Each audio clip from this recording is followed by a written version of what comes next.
Good evening to everyone present today. This day is very special for Queen Marians. This day marks the 108th anniversary of Queen Mary's College.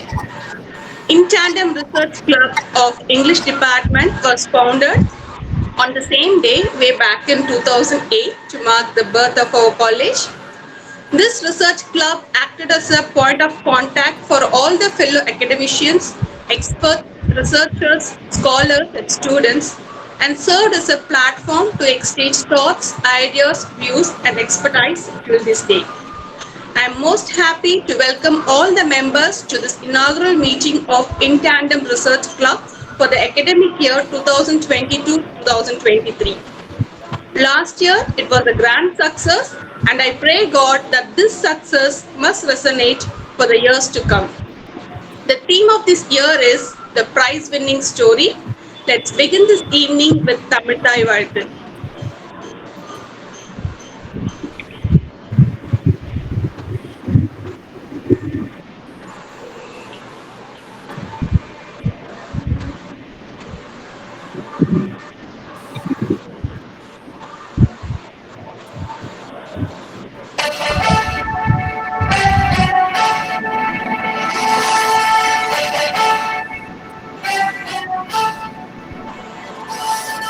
நீராயும் கடலுடுத்த நிலமடந்தை கெழிலொழுகும் சிகிராயும் படலமென திகழ்வரத கண்டமிழில் எக்கணமும் அதில் சிறந்த திராவிடனும் திருநாளும் சிறு திரை முதலும் தரித்தனரும் திலகமுமே அத்திலக வாசனை போல் அனைத்துலகும் இன்பமுள்ள எத்திசையும் புகழ் மணக்க இருந்த பெரும் தமிழனங்கே தமிழனங்கே உன் சீரிழமை திரும்பியந்து செயல் மறந்து பார்த்ததுமே பார்த்ததுமே பார்த்ததுமே.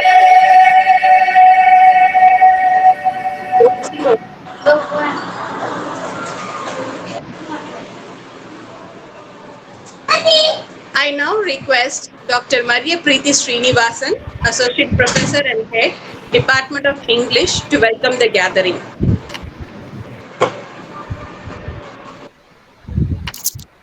Vanakkam and good evening. The 14th of July, the anniversary of Queen Mary's College, is an auspicious day for us at the In Tandem Research Club because we set off on our journey this day, and it has been a remarkable and successful journey. We have been enriched by our fellow travelers, and calling our group In Tandem has also been the perfect motivational slogan, and our logo also, you can see, is a tree, which the tree trunk is a fusion of many bodies holding up together the leaves of the tree. So it looks like a banyan tree. And I'm extremely grateful that In Tandem has been a successful venture right from the start. And I owe the success of this to all of you who are present this evening with us, because as we often say at the Department of English, synergy is our policy. And our principal madam is a physics person, so madam can quite connect with the idea. And a lot of this energy has been given to us by our beloved principal, who works very hard, who's dynamic, and who is a good leader, a person who has a vision. So just a few years ago, I came across the term educational administrator. We always think that education and administration are mutually exclusive. but to have an intellectual at the helm of affairs, a person who has a love for learning, is a big boon to Queen Mary's College. And we are very happy that we have a leader who doesn't get bogged down by the day-to-day affairs, but who continues to recharge her batteries and keep her focus on the more visionary aspects of running an educational institution. So, thank you, Madam, for being that force behind us. And with my poor knowledge of science, I know forces work into distance, and that's what you are doing all the time, putting, multiplying work and distance and helping us get that extra mileage all the time. Queen Mary's College is an award-winning institution thanks to the efforts of our principal, and in the past 3 years that Madam has been at the helm, we have had exponential growth. Well, that is not an overstatement by any means, and this college has witnessed great growth in the past 3 years. Thank you, Madam, for being there and giving us that encouragement, especially those of us who have a desire to grow. We have an opportunity to grow under your leadership. So thank you, Madam, and welcome to this. Thank you, Madam. I thank our chief guest today, Professor Ajayakumar, for joining us. He's the Pro Vice Chancellor of the University of Kerala, and we know that it is so difficult to access a person of his profile. At this time, I must thank Dr. Debashri for introducing me to, putting in a word for me rather, to Professor Ajayakumar. And thank you, sir, for being so kind to address a small gathering like this. So welcome, and all the faculty over here from the Department of English, you need no introduction to Professor Ajayakumar. We have, in the years of our service, heard him at many refresher courses, conferences, and he is a leading figure in the field of literary studies. And he is also running the very well-known literary journal, LitCrit. So in that connection, Dr. Debashri asked me to speak to him. And I would like to announce at this time that with the guidance and the support of our principal, we also would like to have a journal for our research club where we can publish the best papers. And we put our heads together and we did some thinking together, and our journal will be called The Word and the World.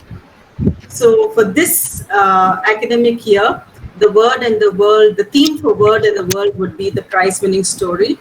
And we look forward to the support and guidance of Professor Ajayakumar and all the mentors of our club, like Dr. Debashri, Dr. Shreya, and others who are here, Dr. Rufus. So I would like to mention that we are having this journal, and from now on, the best papers will be published with the support and guidance of the senior professors who are helping us. I thank Dr. Shreya Bhattacharjee for joining us. And there is this kind of snowball effect. That's how we've been growing. Dr. Debashri introduced me to, has put in a word for me to Professor Ajayakumar, and my dear friend Geeta from DG Vaishnav College, she put in a word for me and for us at in tandem to Dr. Shreya. So welcome, Dr. Shreya. This is your first meeting with us, your first visit to our forum. Welcome, and please meet all our members here. And Dr. Srilata, our patron, a person who has been there for every meeting of In Tandem, given her valuable feedback and been so involved with us, and helped me also in the framing of the syllabus of our UG at the time of the BOS. So thank you, Dr. Srilata, and welcome. Dr. Rufus, you were there when we took off, and you actually are the wind beneath our wings. So welcome, sir. And You are the soul and spirit of a lot of things that we do, not only in Tandem, but he's also the patron of our Readers Planet and many ventures that we do at Queen Mary's College for the undergrad students. He's been a part of making the most of the BA English program. So we were able to do that with Sir successfully last year. And then the bridge course for all the undergrads of the college. Thank you so much, sir, for reaching out to us across from Tambaram to Queen Mary's College. So thank you, sir. And then welcome Dr. Padma Alistair. Padma and Aparna were the founding resource persons of In Tandem. So the first lecture of In Tandem was given by Aparna, and the second lecture of In Tandem was given by Padma. So I very much wanted them to be with us today. And dear Dr. Geeta, who is at DG Vaishnav College, she presented at the session on refugees, and all of you know her as a Fulbright scholar and who's done very well in her field on refugee studies. So thank you, Dr. Geeta, for introducing me to many people, introducing us to people across and beyond the borders of Tamil Nadu. So once again, welcome to all those a special warm welcome to Tamil country, to Dr. Debashri and Dr. Shreya, and we hope to have you on site someday at Queen Mary's College. So I welcome all my colleagues who give me all the strength that I need and who are there to, actually lift me up when I'm tired and weak, and who actually plug in the holes wherever necessary and keep me going. Thank you so much, and thank you that we are on this journey. We are learning together. That's what I enjoy most about being with my colleagues, that we are a group of people who are growing together and learning together. Welcome to each and every one of you, especially the PG tutors. First PG tutor, Dr. Urmila, and the second PG tutor, Dr. Sumati, who carry this research interest onto the PG students and who work literally in tandem to see that the spirit of research is there among the students and in the classes. So welcome to the postgraduate tutors, Dr. Sumati and Dr. Urmila. I want to thank and welcome the president of this In Tandem Club, Nancy. Nancy, if you can have your video on. Nancy does the work behind the scenes, and she is literally the backbone of this. Nancy, welcome, Nancy. And Narmada, the secretary, who takes care of the comparing, the documentation. So there again, both of them work together and they seamlessly put things together. So I'm very fortunate to have all of you on board, and I thank God for this privilege to work with all of you. Welcome once again. Thank you, ma'am. Thank you, ma'am, for your words of welcome. May I now request our principal, Thank you, Maria Priti Srinivasan, for your nice words. Respected Professor Dr. Ajayakumar, Pro Vice Chancellor, University of Kerala, Dr. Aparna Srinivas, Director, Emerald of Learning, professors, eminent professors from various colleges, various states, and faculty members of Department of English, Queen Mary's College, the coordinators of this research club, Narmada and Nancy, other research scholars, my dear students, a pleasant good evening to all of you who are present on this online platform. Today is the special day for us because our prestigious institution is stepping into 108th year. And indeed, I am delighted to greet you all in the inauguration of In Tandem Research Club fortnightly symposium for the academic year 22-23, organized by PG Research Department of English, Queen Mary's College. I have been witnessing the consistent progress and consistent efforts taken by Dr. Maria Preeti Srinivasan in carrying the events in Tandem Research Club as well as Readers Planet. Last year we have consistent record of events in all the club activities pertaining to Department of English. At this juncture, I would like to congratulate and thank Dr. Maria Preeti Srinivasan and her team of staff members. So, to my knowledge, uh, being a physics person, uh, I could say to journey into realm of research club, English research club, or any literary art that shapes inner self and nurtures creative thirst, and sculpts raw potential of young ignited minds.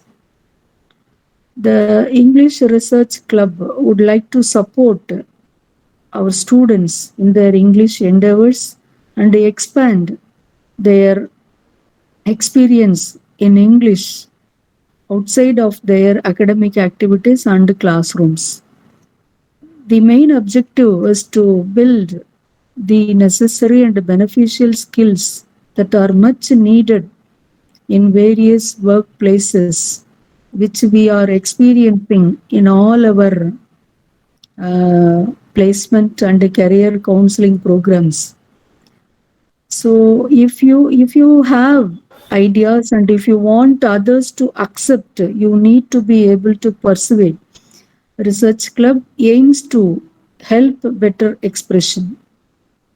At this juncture, I would like to appreciate Dr. Maria Preeti Srinivasan for the concept behind the theme chosen for the academic year 22-23 deliberations of In Tandem Research Club.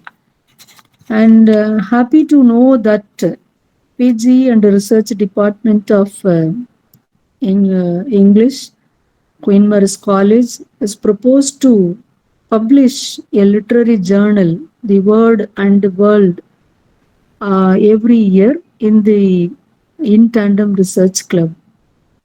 And it would be a collection of papers presented by faculty, students, and research scholars for the academic year 22-23. And the theme for I came to know that the theme for annual literary journal is prize winning story.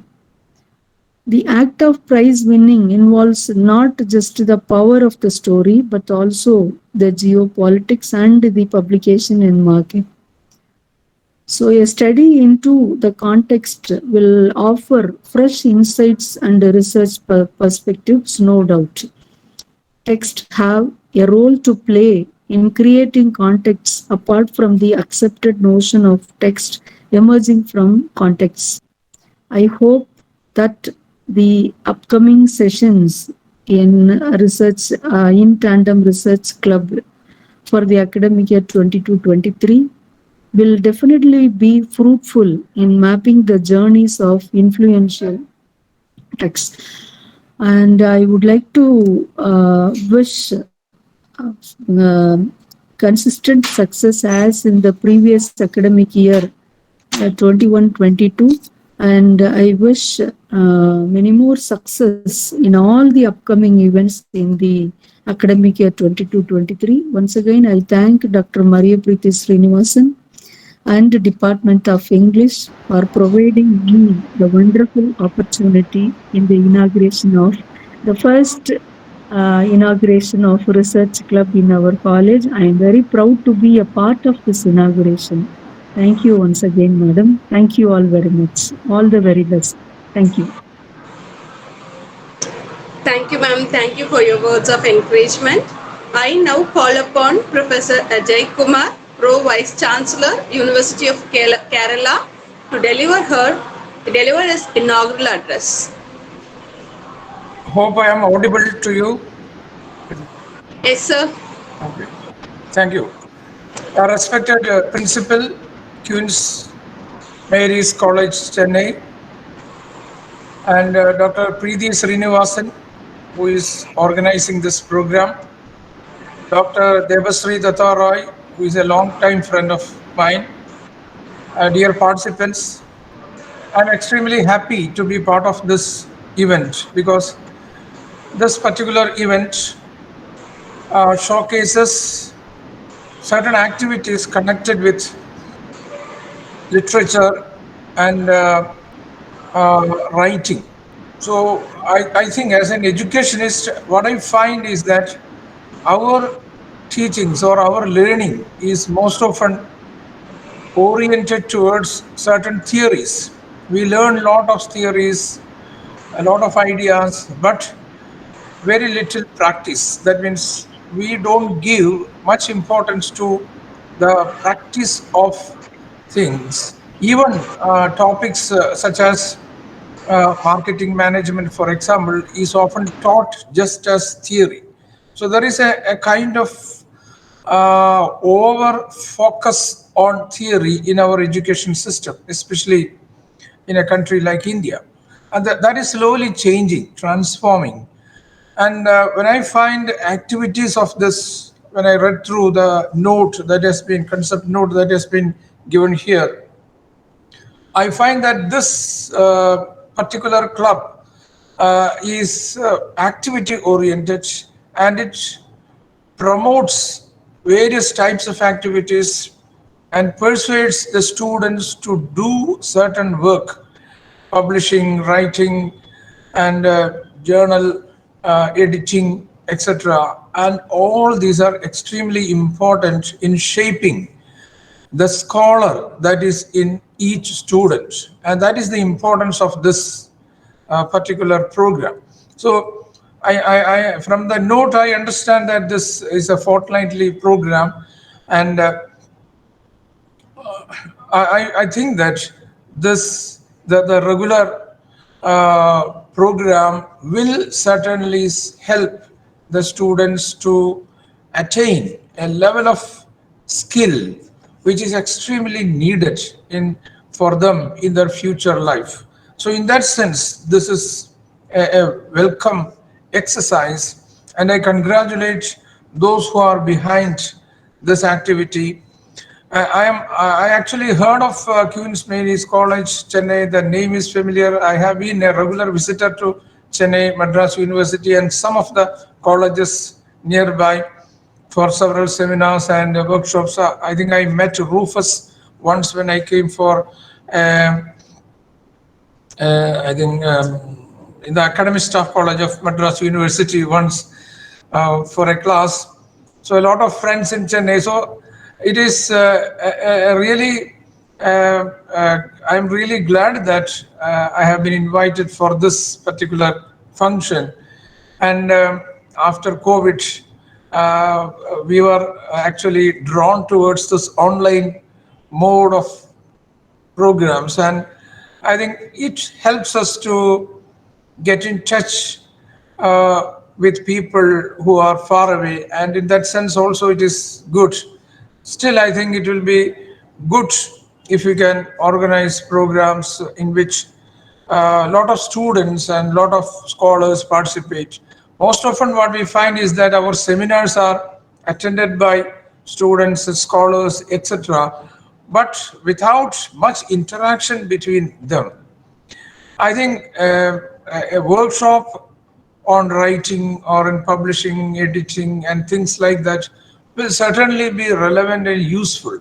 We should conduct such programs at least once in a year or so that our students get proper training in all these activities.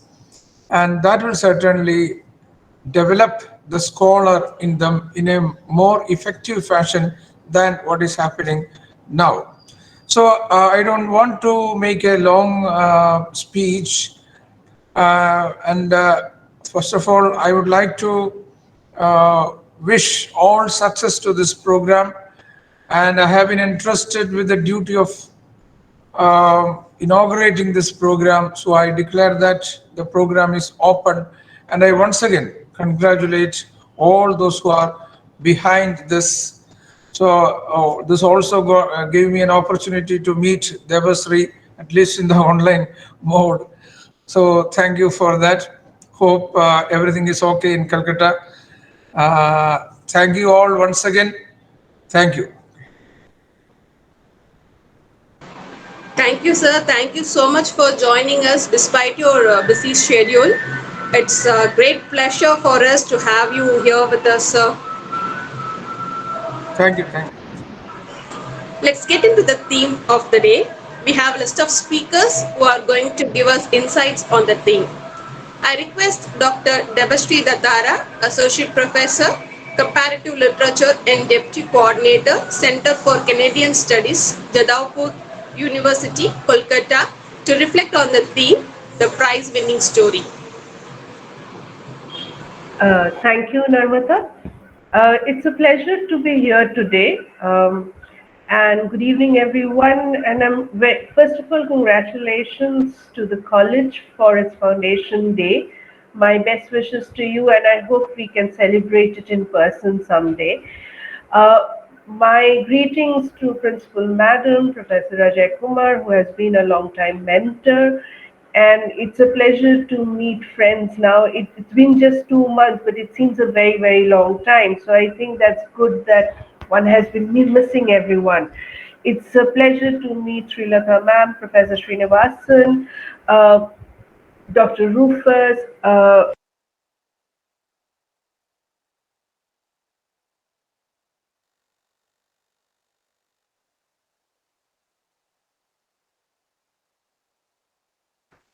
We can't hear you.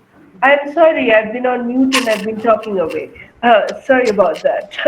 Yeah, so I wanted to congratulate the college first for its foundation day. And it's wonderful to be able to celebrate it in this manner together. So, and I'm privileged to be here as part of the celebration. My greetings to Principal Madam, Professor Ajayakumar, who has been a long time member, Srilata ma'am, whom I've been meeting for some time through this panel, Dr. Rufus, Dr. Padma, Dr. Geeta, and then Dr. Aparna, who's speaking here. And of course, Professor Srinivasan, who has kind of, been able to handle this whole thing together and bring us together in this platform. It gives me an opportunity to actually meet Dr. Shreya Bhattacharjee after ages in this platform. We live pretty close by in the east, but we're meeting here, so it's a nice negotiation, I think. My best wishes to In Tandem. It's good to meet Nancy and Narmata, so it's really, really happy to be here. And we've had all these conversations through different forms on WhatsApp, on email, and others about what is possible. And I think it's very appropriate that what we have today is the prize winning story. And I just wanted to read a little section which will help us, in a way, talk about this. And I read, something must be said about the daughter. We call her Beti. After all, she's one of the two main women in this tale, and will make her presence felt throughout. Both women are integral to the family, and so are bound by a love that both fattens and starves. Whatever fattening and starving hasn't already happened will surely occur in due course. I think this is very important, and we all know where I'm speaking from. This is Gitanjali Shree's Tomb of Sand or Red Samadhi, which was translated by Daisy Rocknell, and which went on to win the International Man Booker Prize this year. And I think this is very important because we're looking into a certain cultural capital which is so ubiquitous, powerful, and so widely talked about, but has been very, very explored to a very less extent by scholars as the cultural prize.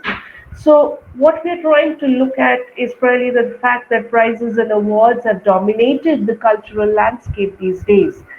And so many are appearing, so many lists in every resume. You have promotions, you have social media propaganda, but along with this, what is also there is the idea of literature, the idea of what moves, what helps us understand, what makes the literary. And I think this is why we are trying to look into different literary circumstances and trying to have an idea of our contemporary cultural life.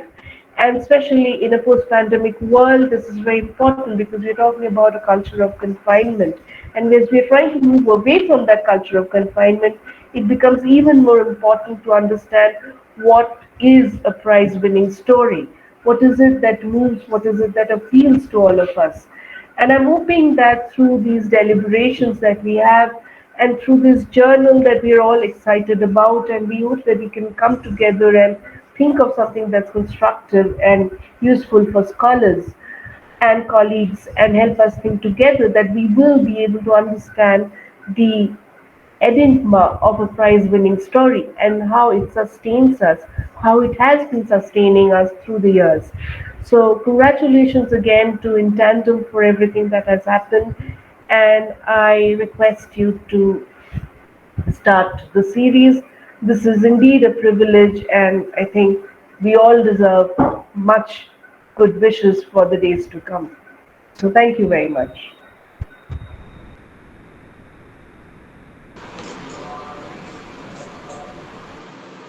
Thank you, ma'am. I now welcome Dr. Srilata, Associate Professor and Head, Retired, Department of English, Chellamal College for Women, to share her reflections on the theme. A very good evening to all, the chief guest of the day, chief guests of the day, to all the resource people here, researchers and members of Tandem Club. Let me begin by wishing all Queen Marians on their Founders Day and congratulating the principal of Queen Mary's College, Dr. Uma Maheshwari, then Dr. Maria Preeti, HOD of English, and her team of dedicated staff members for steering the In Tandem Club of the PG English Research Department through the year 2021 to 22, and now opening the next chapter of the same today with new and with a very new and ambitious and a topical theme, the prize-winning story. I also wish them in advance for the success of their journal, the word and the world. Just as there are stories and stories behind stories, today there are prizes, national and international, and stories behind these prizes too. If deliberations are initiated on who institutes these prizes, for whom and why, what is there at stake for the winner, the writer, the publisher, journalist, and who or what finally decides, I mean, who finally decides the winner. All this, I think, will take more than a year. Deliberations on all this will take more than a year to complete. For some of these prizes, the nominations, though made by respective literary bodies in their respective countries, there are norms for nomination and award.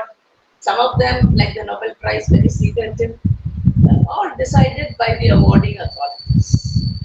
Now, besides the written and spoken story, there is the story of the films that have won prizes as full-length films, short films, documentaries. Now, to incorporate all these, I think that the best choice for a framework will be to go from the international and come to the national prizes in both literature and film media, giving at least two slots for the popular or important prizes and one each for the less popular ones. I do not know how you have decided on, on distributing this throughout the year. And I'm sure that most of the themes deliberated on last year, like gender discrimination of all types, modernism, racism, Holocaust, culturalism, colonialism, politics, etc., will all find their place in the papers presented this year also through the prize winning stories and films. So, with these thoughts, I wish the club and its deliberations for the coming year, a smooth sailing through some very, very tough brainstorm. Thank you. Thank you, ma'am. I now request Dr. Padma Alistair, Associate Professor of English, Stella Maris College, Chennai, to share her mind on today's theme. Thank you. My wishes to Queen Mary's on the Foundation Day. Uh, I have a lot of connection to Queen Mary's because two of my aunts are alumna of the college many decades ago. My wishes to the principal and to Dr. Preeti. These are just a few thoughts on uh, literary awards given in India. The problem, not the problem, a very important concern when we look at a country like India is the sheer plurality of the space in terms of language, which in terms of ethnicity, in terms of uh, religion, and this also translates into plurality in terms of literary cultures. So it's going to be very difficult to come up with one prize to to identify one book and say that this is the best book published in India. This is going to get the award for the best book in India, because it's going to be very difficult to compare a novel written, say, in Tamil, which may have connections with the very long literary tradition that Tamil has, and another novel written in, say, Malayalam, which has an equally long literary tradition, which may be comparable, but not so comparable maybe with a novel written in Assamia, which may have a completely different set of influences on it. So I'm just going to briefly mention three awards that have been that are kind of well known. One, of course, is the Sahitya Academy, which is interesting for us because Sahitya Academy gives one award in every language that is recognized by Schedule 8 of India's Constitution, and that is a big work in itself, to study which books have won awards in which language. And what is interesting also is that Sahitya Academy sponsors translations of every single prize-winning text into each of the other languages that are recognized in Schedule 8. So which means that a novel that has, or any text that has won the Sahitya Academy Award in Tamil would be translated into every other language recognized by Schedule 8. And it's a really huge task that Sahitya Academy is taking up, and this is something that can be a fruitful area for consideration in one of the later sessions of In Tandem. The other one is the Bharatiya Gyanpith. Bharatiya Gyanpith, Sahitya Academy, of course, is part of something that Jawaharlal Nehru had envisioned. Bharatiya Gyanpith is not government sponsored that way, and it identifies one writer from across different languages. And like I said, that's going to be a very difficult task. Comparisons become difficult. So what the Bharatiya Gyanpith does is that it has what it calls regional committees and language committees. So language committees, not so much regional committees. So you have a language committee in Tamil, which will select books in Tamil that go to the next level, and you have similarly for all the other languages that are recognized by Schedule 8 of India's Constitution. Bharatiya Gyanpith does not take in English as one of the languages, whereas Sahitya Academy does. Another award that we could consider is the Saraswati Samman that is given by the Birla Foundation of India. It's similar to Sahitya Academy, it's similar to Bharatiya Gyanpith in that it does not take into consideration English either. The logic they have is that English already has a lot of awards, so they would like to promote literatures in the bhashas. But at the same time, what they also do is that they have two levels of screening, one at the individual language level and the other at the regional level. So all the 4 South Indian languages along with Konkani would go into what is called the South or the Dakshin Bhasha, Dakshin Kshetra Samiti, and then are considered for higher awards. So another area that could be very useful for paper presentations and articles would be the citations given for these awards, which will tell us what exactly the academics who are part of the panels are looking for. So that's another thing that could be considered. And of course, as you would have noticed, there is this big term, the Schedule 8 of India's Constitution. So what are the implications of a language getting recognized in Schedule 8 or not getting recognized? These are other aspects, I think, which could be considered and fleshed out in greater detail in the forthcoming sessions. So thank you very much for listening to me, and thank you for inviting me. Thank you, ma'am. Thank you so much. It's time to felicitate and honor people who gave power to this research club and keep this club running with high enthusiasm. I would like to express my joy and acknowledgement of our patron, Dr. Samuel Rufus Sir, Assistant Professor of English, Madras Christian College, on this special occasion. He is one of the pillars of this research club, and his expertise and versatility in various subjects have powered this club. His presence has been constant, and the encouragement is outstanding in keeping the spirits of this club. Thank you, sir. I would like to acknowledge our co-patron of this research club, Dr. Ajayakumar. She's an extraordinary human being and a great academic enthusiast. Though she is specialized in eco-criticism, she has expertise in many areas which has contributed to the in-depth discussion of the subjects. Thank you, ma'am. Thank you so much. My special word of appreciation and acknowledgement to Dr. Shreya Bhattacharjee for joining us today and made this meeting more memorable. She is an associate professor in the Department of English Studies, Central University of Jharkhand. She has more than 15 years of experience and has great knowledge on varied subjects. Thank you, ma'am. We have a special speaker for the day, Dr. Aparna Srinivas, Director, Emerald Dove Learning. Ma'am, kindly enlighten this day with your words. Please take over. Yes. So thank you everybody for being here. Narmada? One sec. Narmada, Dr. Shreya. Yes, ma'am. 1 minute. Ma,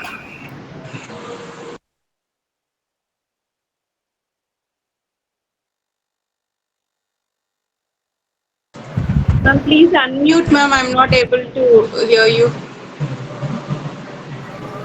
Narmada, Dr. Rufus, and will offer his felicitations. Then Dr. Shreya, and then Dr. Aparna will speak. Okay, ma'am. Yeah. So sorry for the thing. Dr. Rufus, can you? Thank you, ma'am. Thank you for having invited me to offer the felicitations on the inaugural of the programs, the events of this momentous club, this lovely club, and students, I hope, will be immensely benefited by these series of lectures that we are going to have over a period of this semester, this year.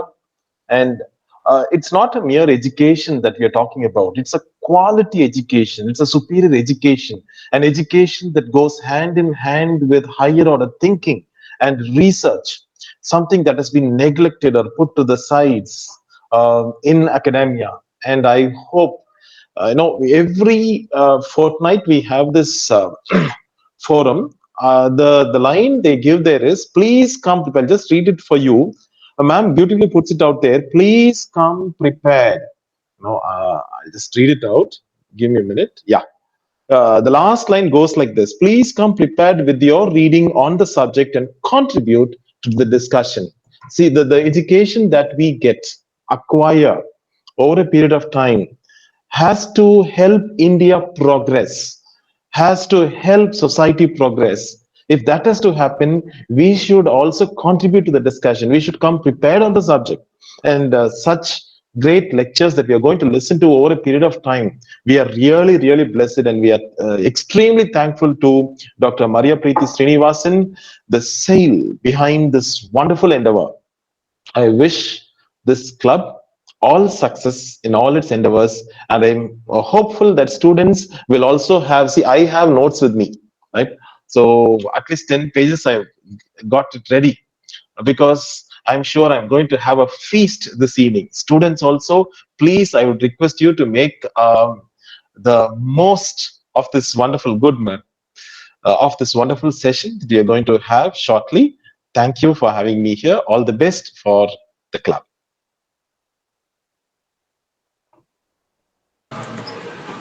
Ma'am, can we have Srilata ma'am, or we are going for Shreya ma'am? Shreya ma'am.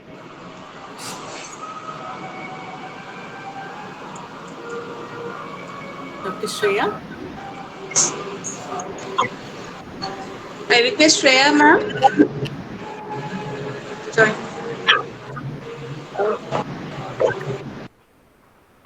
Good evening, everyone. Am I audible, Dr. Maria? Yes ma'am, you are audible ma'am.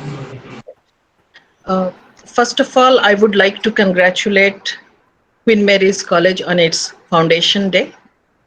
And I'm indeed privileged to be part of this team. Just the other day, Dr. Maria and I were discussing that this world is too full of takers. Let some be givers. And I must say that I have to congratulate Queen Mary's College, particularly the Department of English and Dr. Maria, for building this platform for budding scholars. Today it is, as you said, located in Tamil Nadu. Tomorrow it will spread across the country, and then obviously it would spread abroad. And I think we would get a lot of fresh oxygen coming in from different parts of the world. I was looking through the annual report of last year that Dr. Maria was very kind to send to me. And I must say that it was a really fantastic endeavor. The different lectures, they covered such a wide range of topics, from life writings to Adivasi experience to mythology to gay and lesbian studies to writers in exile to comparative literature to translation studies, you name it. And this club seems to have discussed it over a period of 20 lectures, 20 lecture series spread over a year. Last year, it seems that it was an extensive range that was covered. This year, it seems the plan is to focus on prize-winning stories, yes, but each story would be different, and the stories behind the story would also be different. So I really look forward to what I'm sure is going to be a cerebral feast, an extended cerebral feast spread over 20 sessions again, of which we are all lucky and very privileged to be able to partake. And I also look forward to the proposed journal, the Word and the World, which, as I understand, would publish the best research papers over, that the different speakers would speak. It would give the budding scholars a platform to be published. And I must say that I'm really, really looking forward to the sessions, and I'm very happy to be part of this team. And once again, I wish Dr. Maria the Department of English and Queen Mary's a very successful year ahead, and I hope in tandem will be very successful in its future academic ventures. Thank you. Thank you, ma'am. Thank you for your words of felicitation. Now we can have Dr. Aparna Srinivas, ma'am, Director, Emerald of Learning, to enlighten this day with her words. Please take over, ma'am. Yeah. Good evening, everybody. I'm very happy to be here. And like I have always said earlier, I say it again today. Queen Mary's College holds a very special place in my what should I say, value system, to my memory, in my reckoning, because my mother and several people in my family have been educated, have had a college education in Queen Mary's College, and I should say it's almost like, a part of my legacy. Let us say my legacy from my family. So I'm very happy to be here. My wishes for Queen Mary's College today on this founding day, and I was with Maria Priti Srinivasan at the centenary celebrations. I was there also sometime in between. I mean, not in between, to kick off in tandem. And so I'm here again to kick this off for this year. And I must congratulate Dr. Maria Priti Srinivasan and her entire team that have managed to that have managed to cover an array of topics through a last academic year, and they have been pushing the boundaries of what literary studies means today. And so with that, a very brief opening, and I also wish to thank everybody who's here present, here listening to me. So thank you all, and it's a great pleasure to be with like-minded people from all over the country, from all over Chennai. So thank you all, and with that I will get on with the theme of the day, or what I've been asked to talk about, which is the Booker Prize. I would like to share my screen. Yes, can I do it? Yes, ma'am. Okay.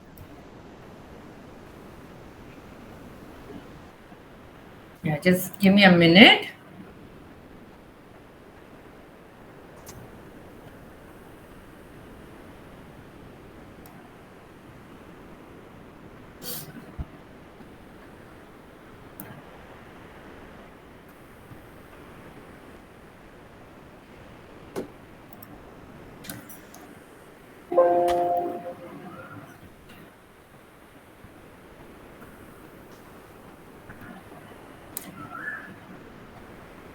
Yeah, just give me 1 minute, okay?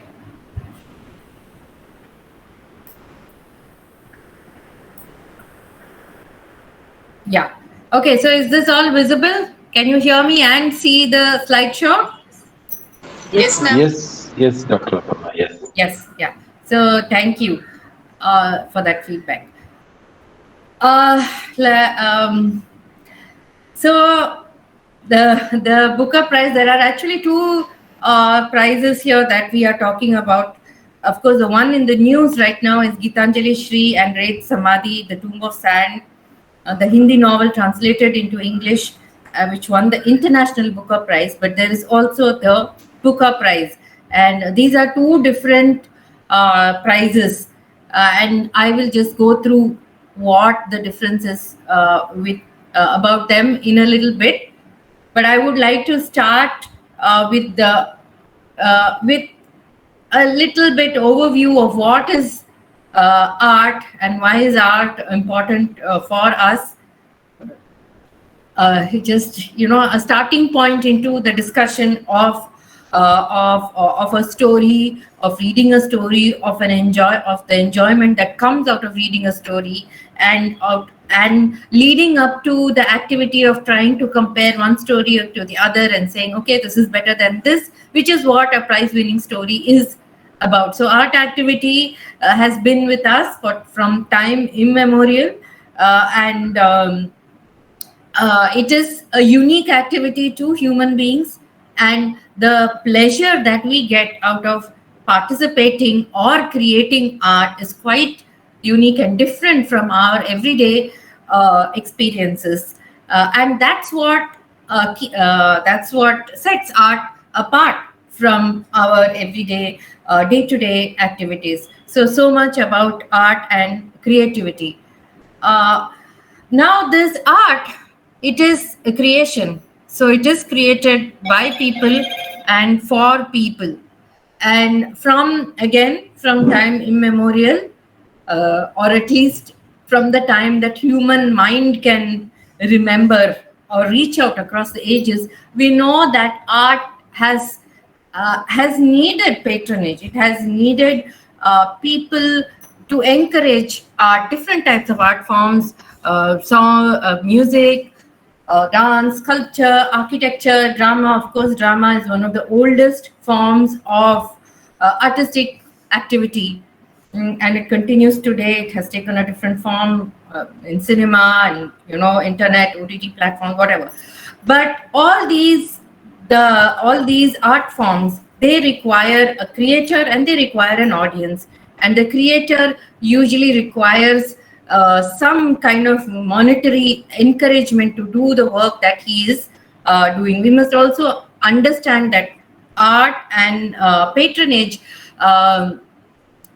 came about, or are built on the basis of a certain type of progress, in the sense you've taken care of all your basic needs, and therefore you have the time to create art and to appreciate art, which comes with economic backing.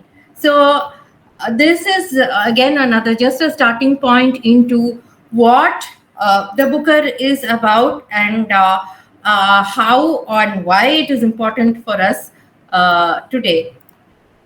So the story, I think I will, the two Bookers. Okay, so the difference between the two Bookers, let's look at those that first. So there are two Bookers. One is the Booker Prize. The Booker Prize is given annually to a single book, to a single novel that the judges deem is best for that year. And the International Booker Prize is awarded every 2 years. And right now the rule states that it is for a book that is written in a different language but translated into English. But it was not so earlier.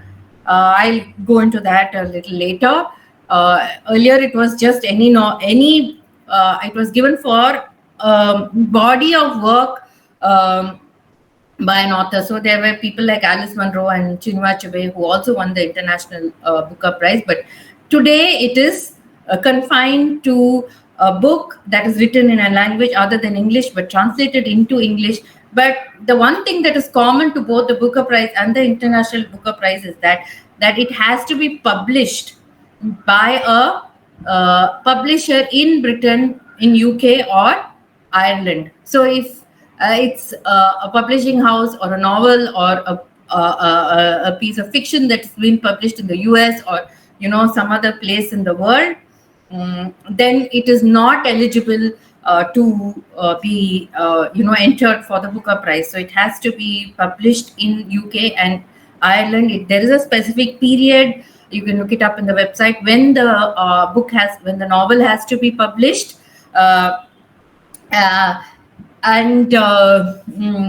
Right now, anybody and the publisher enters the novel.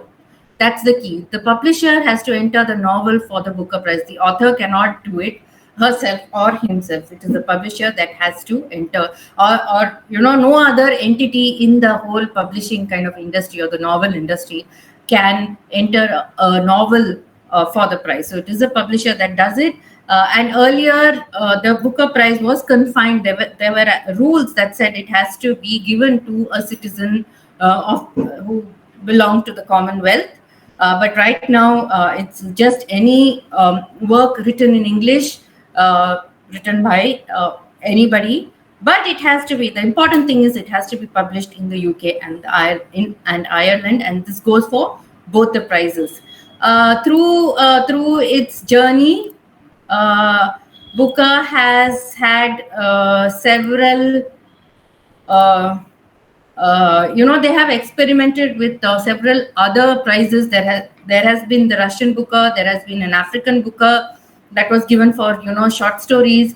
There was also the Asian Booker, and I forget the names now, but there were some Tejaswani Niranjana and I think Giant Kaikini.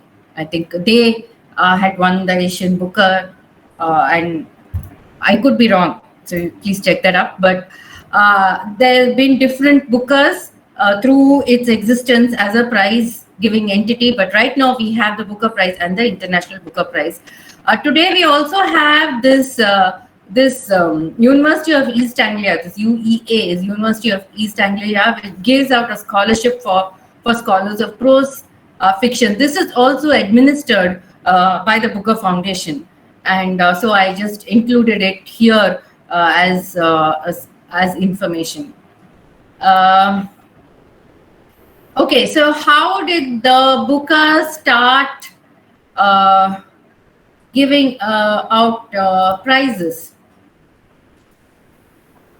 It started as a plantation owning entity, sugar plantation owning entity in Guyana. The founder, Josias Booker, sailed from Liverpool to Guyana and set up sugar plantations in Guyana. Now, where is Guyana? Guyana is a country in South America.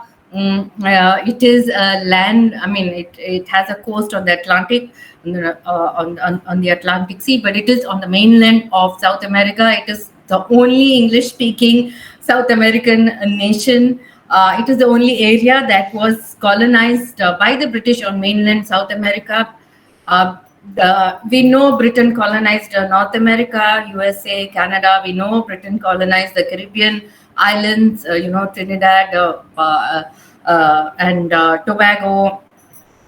But Guyana is the only British colony on the mainland of South America. And Booker started off its business there in Guyana, and it, of course, went on to own businesses in the Caribbean islands, in South Africa, and these are the two main places: Caribbean islands, Guyana, and South Africa. And they, like the East India Company in India, they began at the time of independence, Guyanese independence. They were owning a large part of the economy of Guyana. And at the time of independence in 1967, they withdrew from Guyana and consolidated their businesses in Britain. And that's the time they decided that they wanted to start a prize for fiction, because they wanted to highlight their own investment in Britain. So for a long time, Booker PLC, that is Booker Private Limited Company, was sponsoring the Booker Prize till Man Investment started sponsoring it. Man Investment was like a investment company. If Booker represented sort of a primary kind of a business into agriculture and plantation, then Man Investments was secondary, because it dealt with investments, in the sense when you invest in companies, or you put in money in companies that are doing some work, and then you make a profit, and then you use that profit to invest again somewhere else.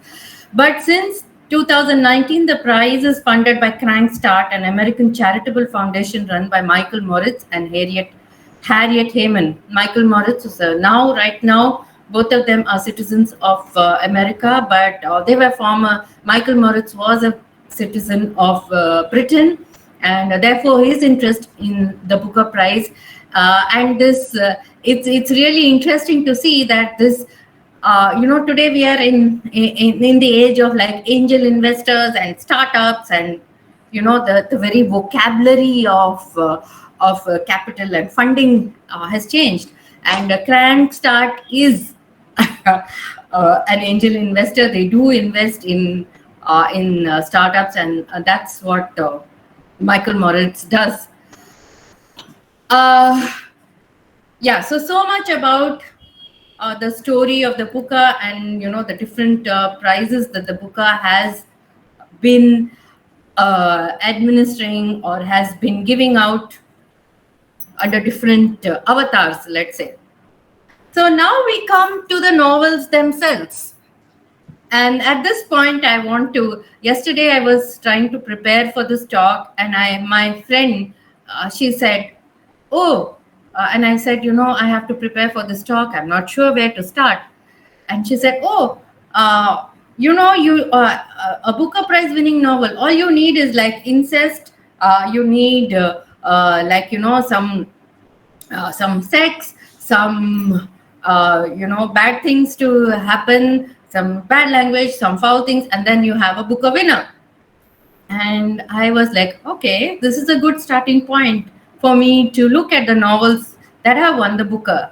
And so I went back to the website of the Booker Prize, and I looked at all the novels. And now I'm talking about the Booker Prize.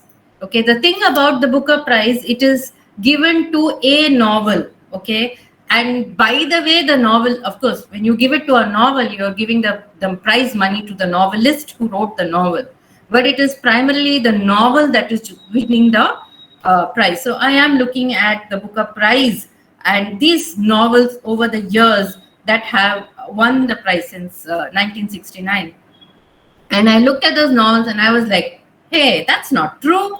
Not every novel is about incest. Not every novel is about sex. Not every novel has foul language, or not every novel, talks only about bad things. There is a great diversity in storytelling techniques. There's a great difference in the way the English language is used. There's a great difference in the themes. There's a great difference in the concerns of the stories, the locale, the placements, and everything. At every level, there is a startling variety that actually takes one aback. And I've just put a few novels here. This is just like a random choice of novels. They've been awarding novels from 1969 to like today, so I can't really put the entire list here. This is just to give you a peep into the wide array that the Booker encompasses. Okay. So because it has such a startling variety, and because you can't actually pin it down to a certain set of rules, a certain type, or a certain kind of a political outlook, I will come to this political outlook a little later. So the next question is, how do you read these novels? And again, for just some random reason, I just picked up Ben Okri. There's no logic or no, theoretical reason why I did it. When you pick up Ben Okri and when you look at The Famished Road, it's of course magical realism set in Nigeria, and it's really a wonderful read. And the way he intersperses the Yoruba myths with Nigerian contemporary political situation, the war, the Biafran war. The interesting part is at the time when The Famished Road was published, the Biafran war actually didn't come to be, but Ben Okri was already referring to it in The Famished Road, and you could see the seeds of that, that he was referring to something like that would sunder Nigeria almost, apart. So I found Ben Okri to be really, really interesting. And with that, I come to our Booker of Bookers, Salman Rushdie, and his Midnight Children.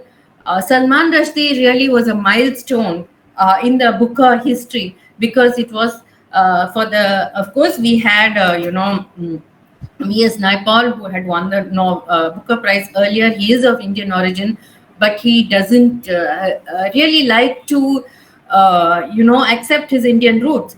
But here we had Salman Rushdie, completely, unabashedly Indian in his roots, Indian in his style of writing, Indian in his theme, Indian in the way he used the Bombaya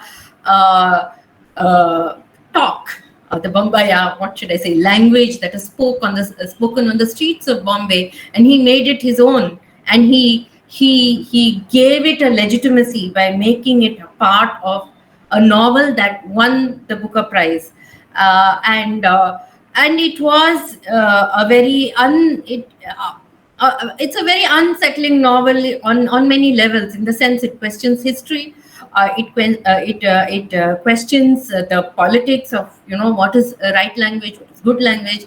How do you resist certain culture? And he decided to resist this culture, dominating culture, the colonial culture of being ruled by Britain for so many years, by resorting to a Bombaya English, which broke all the rules of grammar, and that was his resistance to having been colonized by the British.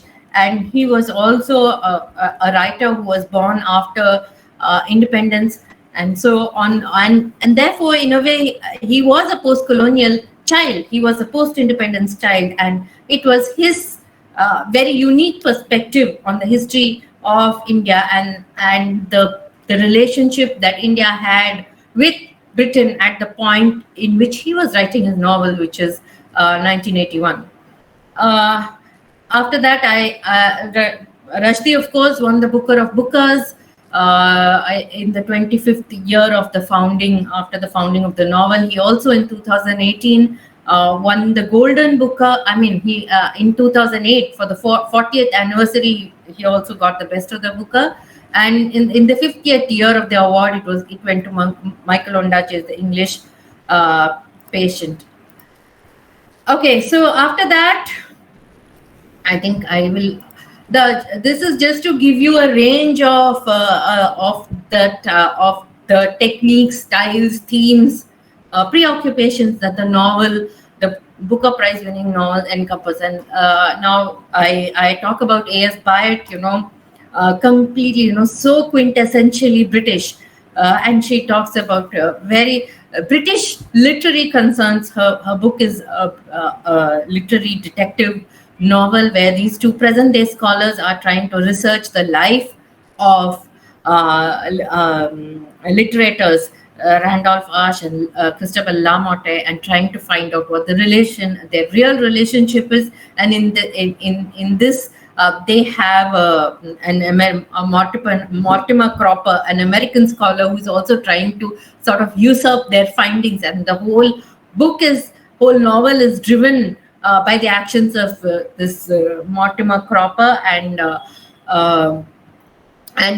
it's really a wonderful novel where she uses, she actually writes blank verse in the style of the Victorian poets that she's trying to uncover through her protagonist. And so this is, one needs some knowledge of the history of English literature as well as the nature and process of literary research to be able to appreciate A.S. Byatt's novel. Another novel that really broke so many boundaries and so many sort of ways of seeing is Jan Martel's Life of Byatt, a magical novel, on a certain level unrealistic, yet very, very philosophical and real, and also tied on the surface of it. It was looked like just like a castaway adventure type of a novel, but then it encompassed so many philosophical points of views, and also a lot of the colonized and the colonizer dynamic, by having pie and a tiger, and the critics have said that the tiger represented the colonizer, and the colonizer, and pie was the colonized. And there are many levels to the novel, including the ending, where we as the readers are made to question what is real, what is not real. Do we make up what we want to make up, or do we believe what we want to believe instead of what really happened? So then where then is reality? So many questions at so many different levels. And these are just like random novels that I just picked up just to give a sense of the variety that and the different concerns and the different styles that the Booker Prize winning novels encompass. So we have Kazuo Ishiguro is a Japanese immigrant to the UK, and he has written The Remains of the Day. It's a searing critique of the British aristocratic society and their value systems after the World War, and how those manners are no longer tenable in a post-war England, and how the values enshrined by that class is suddenly loses all currency in a post-war Britain. And he, as the chauffeur, it is written through the point of view of the chauffeur in one of those manners, and he, as a chauffeur who he believed so much in his master, and at the end of the day, that is the remains of the day, he believed so much in the beliefs of his master. He was like willing to even lay down his life or whatever, everything he was willing to do. And suddenly he realized that he was defending the wrong set of values, and at the end of the day he really needs to do something about himself and not go by the values of his master. There are so many. It's a spoof on P.G. Wodehouse, on Jeeves, on the master and servant, master butler relationship. Again, it's a novel that has many layers to it. And Kerry Hume, The Bone People, it's a novel that is set in New Zealand. Kerry Hume is part Maori, has part Maori ancestry. It's a very huge book. It has more than 350 pages, and it's one of those unpopular bookers, in the sense that nobody expected this Kerry Hume to win the Booker. It's the novel itself is a little complicated. It encompasses a lot of Maori words, Maori culture, Maori value system, the New Zealand landscape, the weather, and yet surprisingly it won the Booker Prize. And if the book hadn't won the Booker Prize, nobody would have even known about this wonderful gem of a novel. And it has I'm very happy to say that this has a happy ending. The reason why, in the year that Kerry Hume won the Booker Prize for The Bone People, at that time, Kerry Hume's book, The Bone People, also has a child in it. And at that time, in Britain, there was a raging issue that was, filling up the newspapers about this man who committed suicide with his 2 children. He had some problem. He couldn't take care of his children or some such thing. And along with his children, he kind of jumped off an apartment building, and they all died on the spot. And there are commentators who have said that perhaps Kerry Hume won the prize that year because there is the child there, and there is some comment of that real life incident that was happening in Britain at that time. Maybe there's some parallel that the judges found between what they were reading in the newspaper and what they found in the novel, and therefore it won the prize. But these are just some comments and opinions. It's really anybody's guess why Kerry Hume won the prize that year. So with that, I come to the perception of the Booker Prize. What is the place of the Booker Prize in our imagination, in our cultural life, in the role that art and fiction have to play in our lives. So there is the feeling that Booker is seen to award immigrant or diasporic experiences.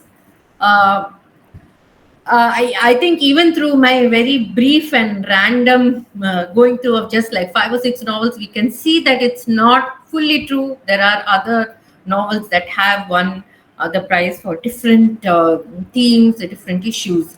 But then there is this perception.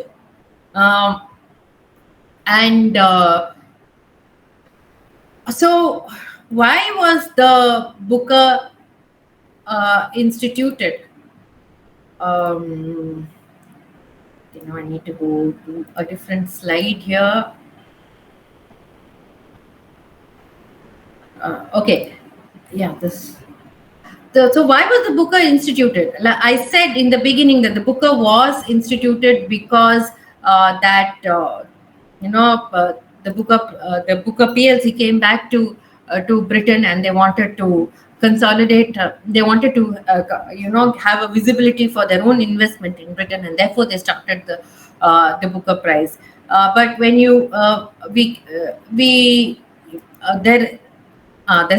this is another new area that can be considered. There are corporate histories. People, even in India now, people have started writing histories of corporations. I think the Rane Group, somebody wrote a corporate history.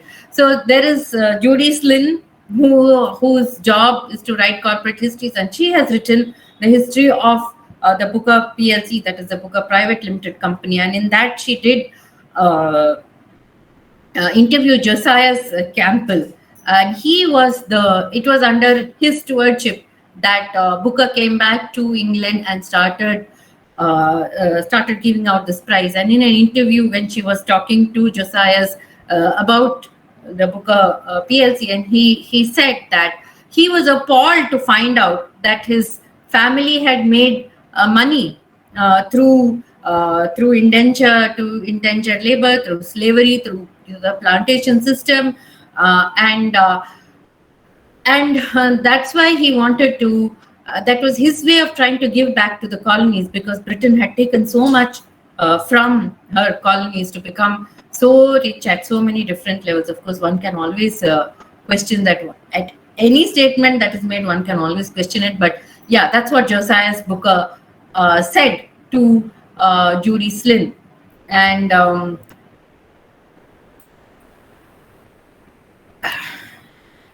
so that was his motivation in instituting that award. So there are two ways of looking at it. It has certainly given visibility to a lot of different types of fiction, to a lot of different writers. But there are critics who say that, it's just another way of appropriating radical writing and thus taking the edge off such writing. I think it's up to, we have to decide which position we want to take in this sort of range of positions.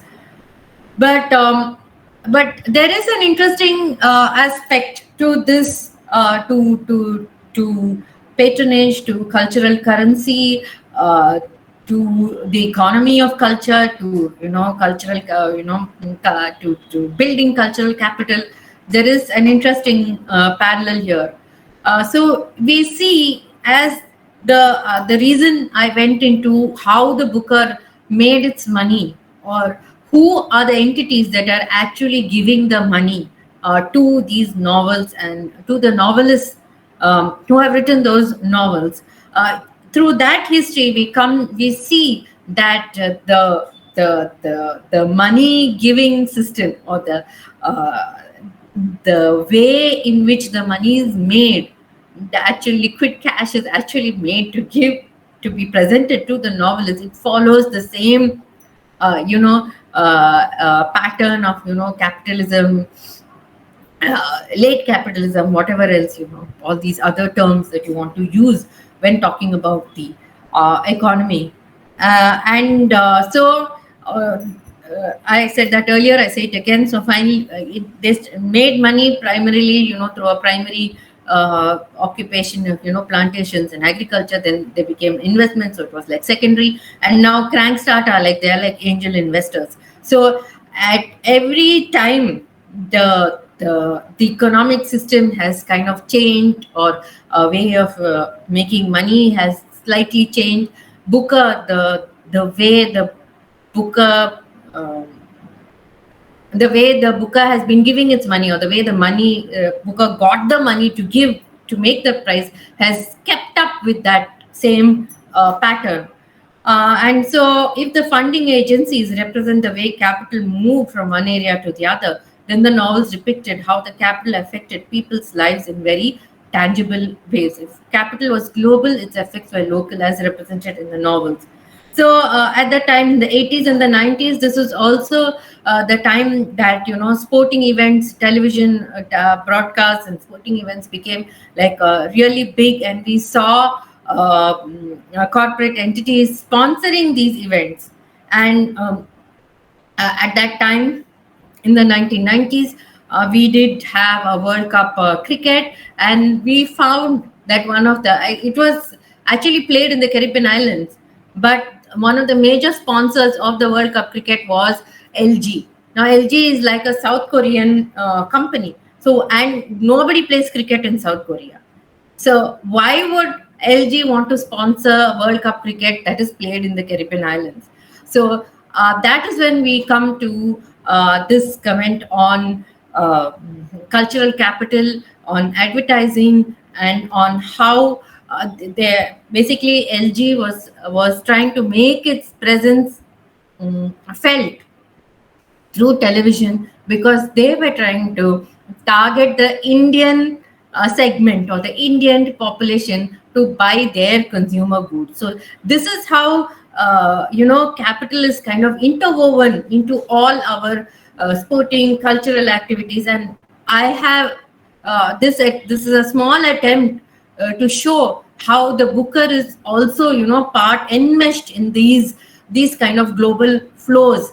And so on one side you have a global flow, and on the other side you have a novel, which is the human aspect, which a human society, a human interacts with that global flow, and out of that is born human experiences, which are recorded in those novels, and which try to resist, in some cases resist the colonial culture, the colonial way of life, and the colonial outlook. And then what has been the critical response to the Booker? There have been various critical responses. Some of them have praised the Booker, but I focus on two critics, Graham Hagan and James English, who have critiqued the Booker Prize. And Graham Hagan wrote this book called The Economy of Prestige, where he says that the Booker Prize was simply extending the agenda of the colonial power by marketing these exotic stories from the former colonies of Britain. And so they were in a subtle way, they were still trying to exercise control over the way the people in the colonies thought or felt for themselves. And that was Graham Hagan's position. And James English also commented on how these marketing techniques of awarding certain types of writing legitimized a certain viewpoint about history, about language use, about certain people, and again, it was only a way of making money, of marketing, of actually controlling these what should I say, supposedly unruly elements, or who didn't fit into the mainstream ideas of the colonizer, and in this case Britain. So while I'm talking about all these people, all these novels and novelists, I should also mention that there have been like Anne and Wright, and there have also been John Banville and some other novelists who have spoken about British culture, alienation. They don't families, dystopic families. Dysfunctional families, typical British kind uh, situations also. So it's it really encompasses a whole set of themes and viewpoints. I also want to talk about Thomas Kennelly and the Schindler's List, because Thomas Kennelly, again, it's very interesting because he's an Australian, and there was in fact a debate whether the Thomas Kennelly's book was actually fiction or whether it should be considered like a documentary.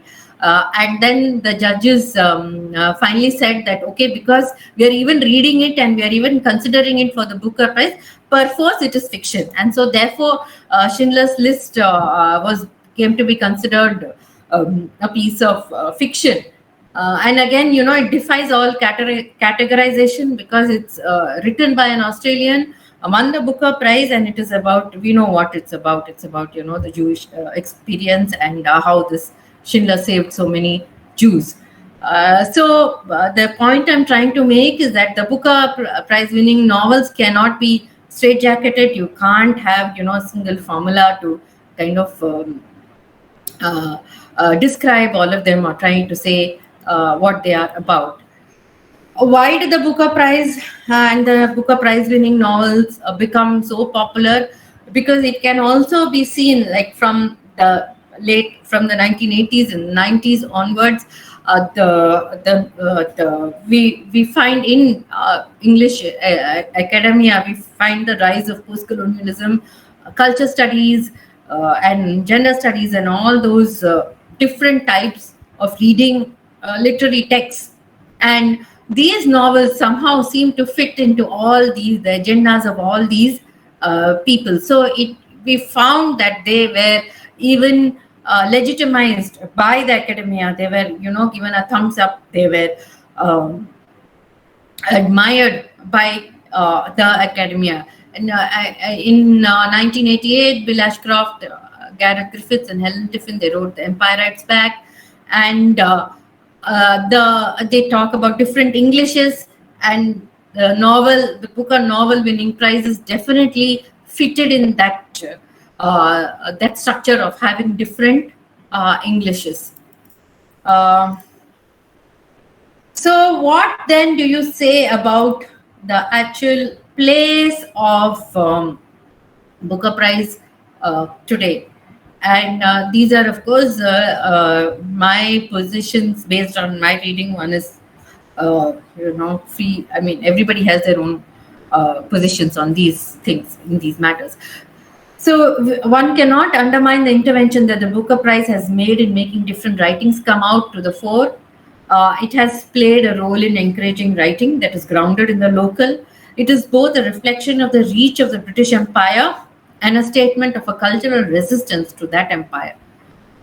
This year, it has broken its own boundaries by awarding the prize to Gitanjali Shri for her novel Red Samadhi, written in Indian regional language, and it continues its fascination for India. So that brings me to another perception about the Booker Prize, is that it has a lot to do with India. Just like India was considered to be the jewel in the British crown, so also amongst the Booker Prize winning novels, we will see a sort of a predominant concern regarding India. If it was Ruth Pravas Japwala or J.G. Farrell or Paul Scott staying on, there was a yearning, nostalgia for the Raj. And once you come to Rushdie, Arundhati Roy, Adiga, Kiran Desai, and perhaps I don't know about, I haven't read her book, Gitanjali Shri, but definitely the others, they are talking about a post-colonial India, where they're questioning. Now here, at that point, there is no colonizer to question, so they're questioning their own selves, their own people who are in power at the level of the nation. And Of course, Roy is extremely popular and extremely controversial. And like my friend said, her novel brings in all those elements of incest, of sex, of a very small insular kind of a community and that she's talking about. So Arundhati Roy is one important writer that has been given the Booker Prize. So also Adiga and Kiran Desai. So that is about the the Association of India and the Booker Prize, and the association has taken a different turn now with Gitanjali Shree's novel written in Hindi. So here are some, actually I should have put it as difficult questions, but I decided to turn it on its head and I said, here are some difficult answers. Has the Booker become too commercial? The format of the Booker Prize, the long list, short list, and the encouragement of the winner, that whole format is meant to take mileage of coverage, and it is also meant to build suspense. It mobilizes different media for visibility and fame. Is it good for fiction? In a world where people seem to have less and less time for the written word, it can be seen as a good idea.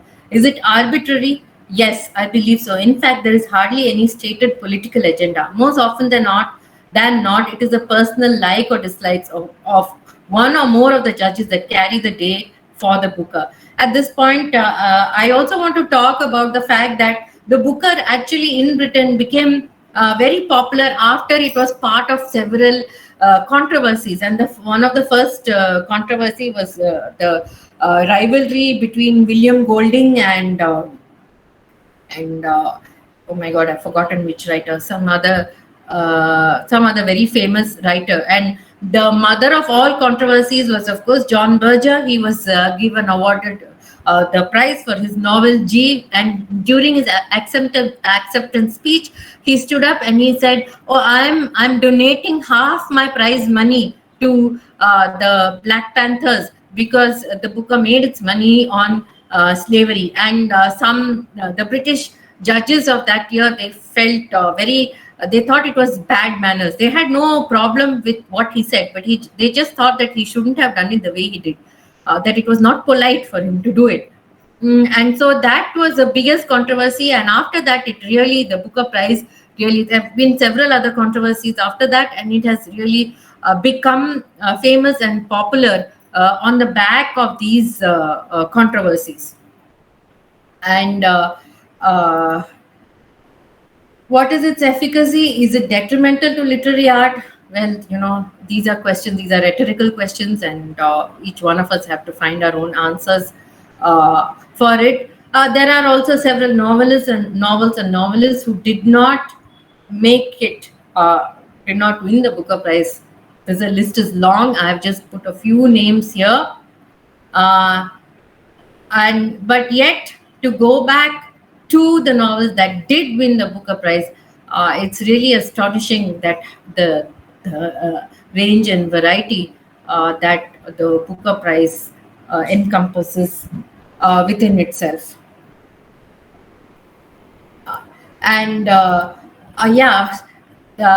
forgot to mention this earlier. Who are the judges of the Booker Prize? Every year it's a different panel, and these judges, sometimes it's an academician, it's a library, sometimes it's a librarian, it is some cultural icon, some authors, some well-known authors.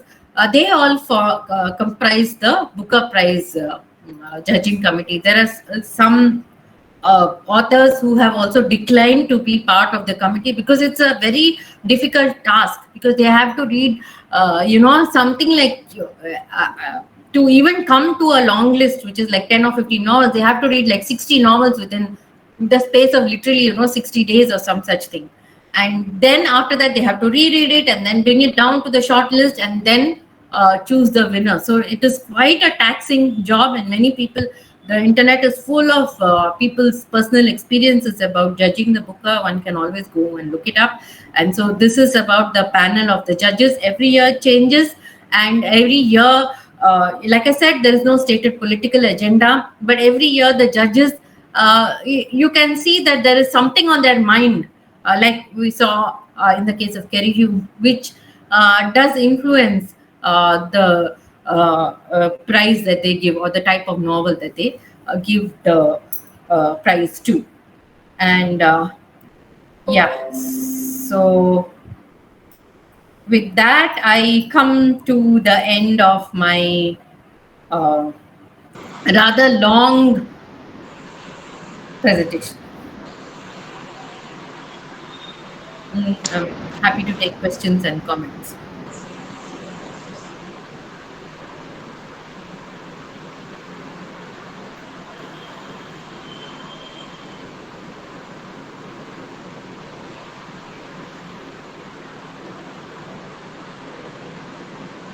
Okay, then one of the things that Preeti mentioned was that texts need not come out of context, but texts themselves can form the context.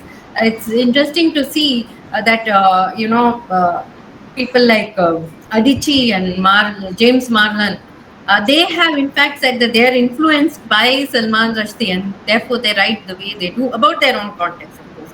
So, there's a circular framework. You see Salman Rushdie being influenced, stating that he's influenced by Marquez. And then you have Adichie and James Marlon saying that we are influenced by Salman Rushdie. So they are creating context through which, in which novels are also, other novels are written.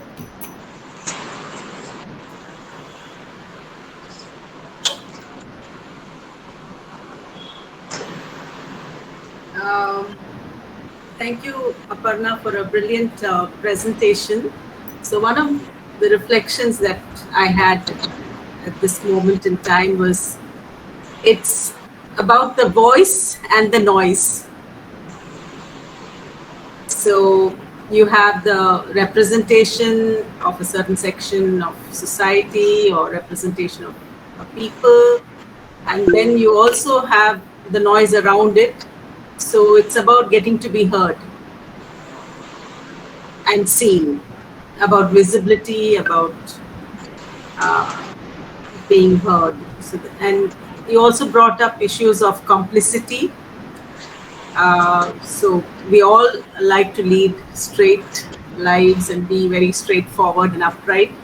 But we all know that we are making compromises along the way, and none of us is absolutely perfect and above. We're not doing a perfect job all the time. Yes, so we work within limits and limitations.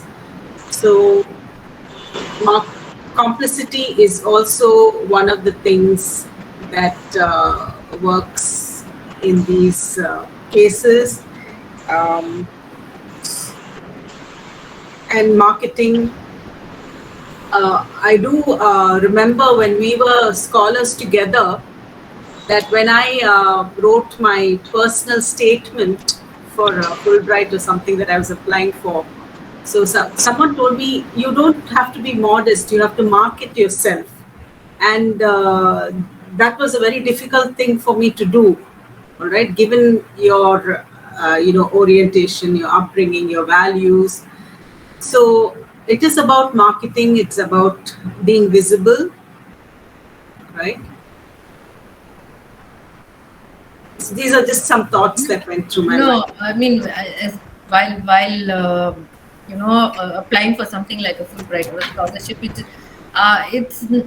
it's I want, I mean, in that very particular context, it's not really so much about like marketing, but actually being able to state what you have actually, you're not lying, and you're not trying to put forth more than what is already there, but to be able to just state what you have done in a very neutral way, that is also a skill.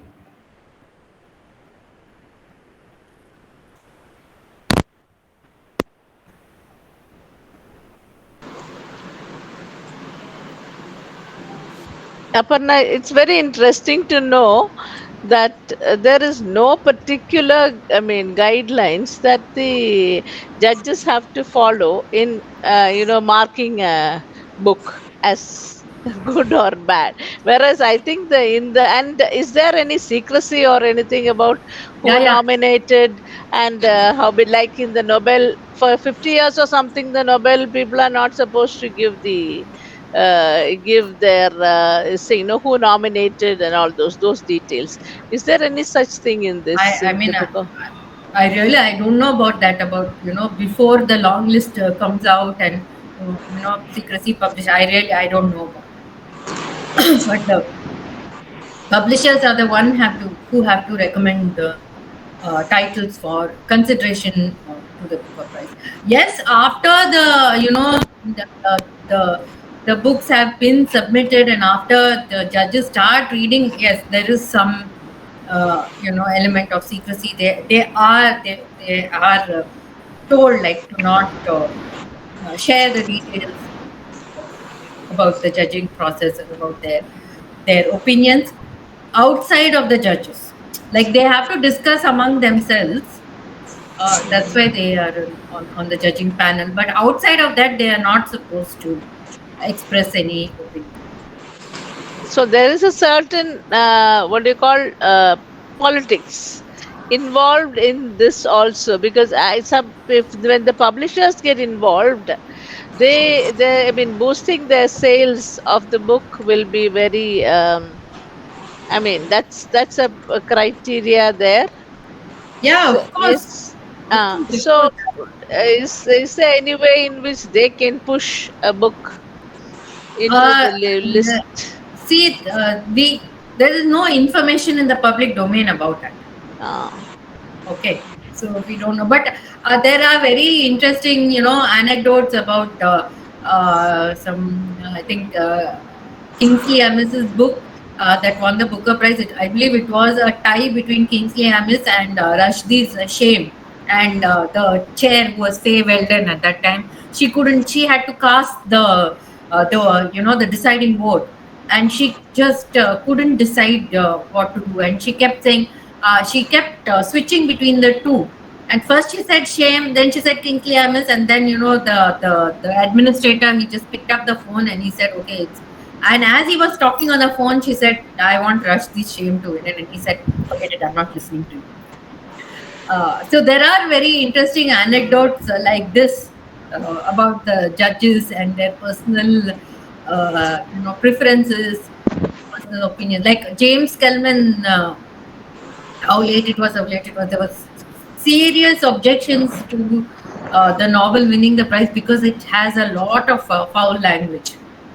But then there were other judges who were in favor of it, and it kind of those votes carried the day. okay, thank you. I think Preeti has asked a question anyone can answer, she says, about literary festivals. Does prize winning precede presence in literary fest or vice versa? I think it can be either way. Again, this is out of my own personal experience of participating in the Hindu Lit Fest. That's the only Lit Fest that I have attended regularly. It's very curated. It's a completely curated thing, and even from the choice of the panels and the kind of writers that they bring, you understand that there is a slant that they have in mind when they curate the whole thing. And sometimes they bring novels and novelists that have already won a prize. Many times they bring novels that have already won the prize. Sometimes it's just like an aspiring kind of a writer who later goes on to win a prize.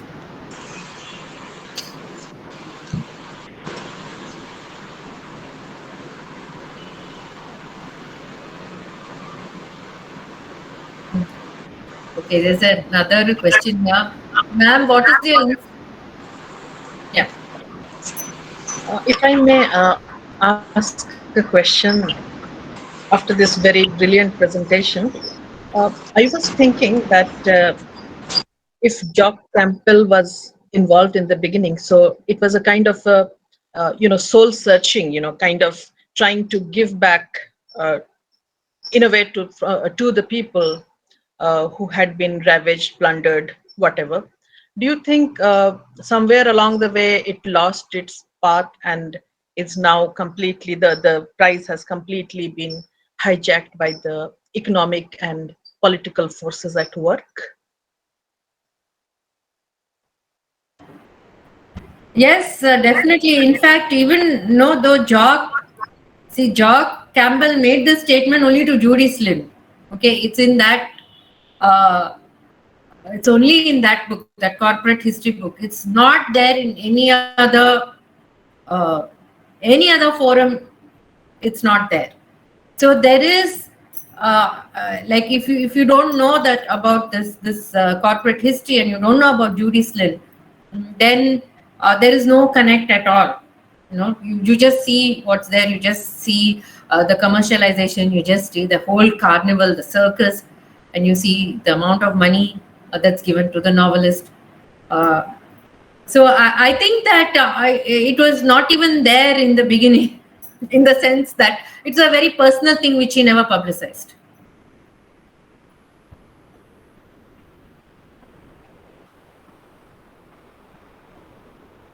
So there's a question here in the chat box. Nisha asks, ma'am, what is your insight about books that are published via Amazon? I don't know about it.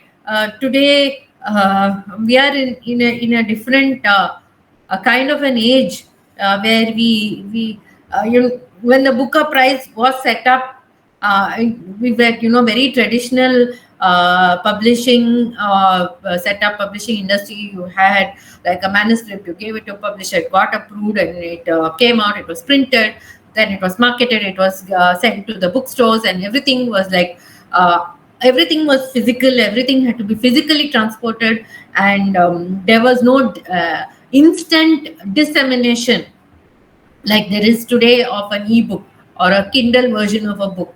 Like within minutes and seconds, it's like all over the world, and so many people are like perhaps reading it at the same time. It has certainly disrupted traditional, like we all know, traditional publishing options. But the interesting part is that both of them exist side by side. You do have traditional publishing, and you do have books that are even today only published in a physical form, and there are which do both, and there are some which are only published in the e-format. But I really don't know about these books published in Amazon. Of course, the internet is. I know a little bit about poetry. I don't know so much about fiction, but the internet has. There are so many sites that are giving out, titles and prizes in poetry, and they have Zoom meetings like this, and they, award the prize to the poets or the poetry that have been entered into that particular event or situation or competition. I don't want to use the word competition, but whatever. So it's really different. It's really fascinating. But how long they will stay? What is their staying power? Will they go on to become classics? Will people through generations read them? I don't know. That remains to be seen.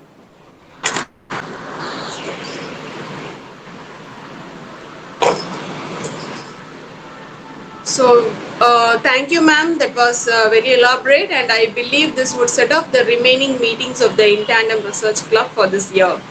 So, we have come to the end of the session. Let's conclude the session with a vote of thanks. I invite Ms. Nancy, a PhD scholar, Queen Mary's College, to deliver her thank you note. Good evening. I deem it an honor and privilege to propose a vote of thanks on this memorable occasion of Queen Mary's College. My sincere thanks to Almighty God for leading us. By His blessings and grace, it's a great academic start for In Tandem. My heartfelt thanks to our beloved principal, Dr. Uma Maheshwari ma'am, for encouraging us in all our endeavors. I thank Dr. Maria Preeti Srinivasan head of the Department of English, for laying foundation for this delightful journey of learning in tandem. The theme, the prize-winning story, and the annual literary journal, The Word and the World, motivates the researchers to contribute their valuable literary works. Thank you, ma'am. I thank Professor Ajayakumar, Pro Vice Chancellor, University of Kerala, who, despite of his busy schedule, has found time to grace this occasion. Thank you, sir.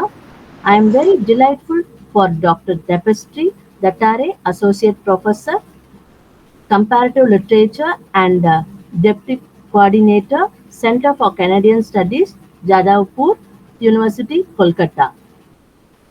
Dr. R. Srilata Ma'am, Associate Professor and Head, Retired, Department of English, Shalama College for Women, Chennai, and Dr. Batma Alistair, Associate Professor of English, Stella Maris College, Chennai, for enlightening our minds and shown us a new path on prize-winning stories. I thank Dr. Samuel Rufus, Assistant Professor of English, Madras Christian College, Chennai, and Dr. Streya Bhattachary, Associate Professor, Department of English Studies, Central University of Jharkhand, Jharkhand University, for their blessings and encouragement. I thank Dr. Aparna Srinivas, Director, Emerald Dow Learning, for feasting our mind with the deep insight of Booker with innumerable examples. Thank you, ma'am. Once again, a special thanks to our patron, Dr. Rufus sir and Dr. Srilata ma'am, for their continual support and feedbacks. I thank Ms. Narmata, PhD Research Scholar, Department of English, for comparing this event. My deep sense of thanks and appreciation to all the participants who are attending this symposium with great enthusiasm. Thank you. Thank you all.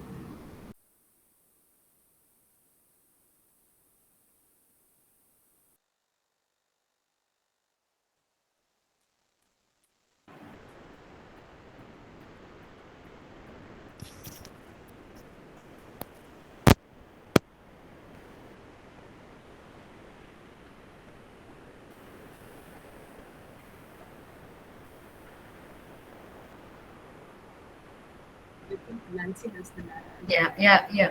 Thank you all for your presence and your support and for patiently listening to me for so long. Yeah, thanks and bye. Nancy, do you have the national anthem? Yes, ma'am.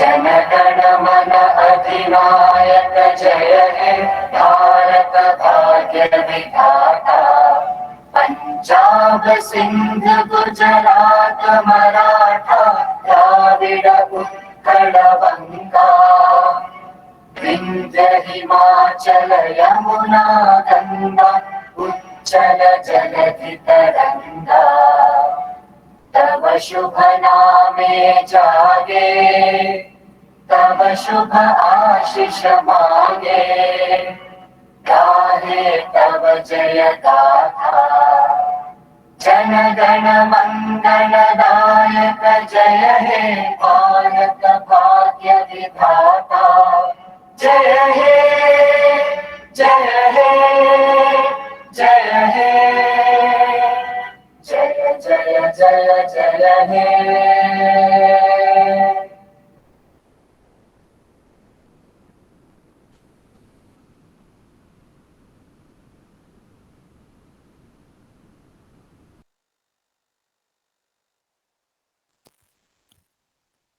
Thank you. Thank you all.